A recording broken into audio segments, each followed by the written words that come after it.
আবার অপর পাশে কিন্তু যে কন্ডেন্সারটা আছে, এই কন্ডেন্সারটা কি করছে, উত্তপ্ত হয়, গরম হয়। এই গরম হলে এখানে যে ফ্যানটা আছে, এর পিছন থেকে প্রকৃতির যে বাতাসটা আছে, এই অংশটুকু বাইরে থাকে, প্রকৃতির যে বাতাসটা আছে, সাধারণ যে বাতাসটা আছে, সেই বাতাসটা এখান থেকে টানে। দেখো টানতেছে না?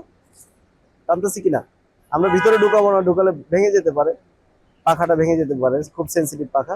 তো এখান থেকে বাতাস ঢুকে, কিন্তু এখান থেকে বাতাসটা কি হয়, বের হয়ে যাচ্ছে। কিন্তু দেখছো, এই যে বোঝা যায় কি যে বাতাসটা এখান থেকে বের হয়। এইভাবে কি করে এয়ারটাকে সার্কুলেশন করে কক্ষের বাহিরে কি করবে, বাতাসটা বের করে দিবে। এর মানে নর্মাল বাতাসটা নিয়ে এই কন্ডেন্সারটাকে ঠান্ডা করে গরম বাতাসটাকে প্রকৃতির মধ্যে ছেড়ে দিবে। এইভাবে করে তোমার একটা উইন্ডো টাইপ এসি কন্টিনিউয়াসলি যখন কাজ করে, তখন এইভাবে তোমার এই পুরো কার্যক্রমটা চালু রাখে।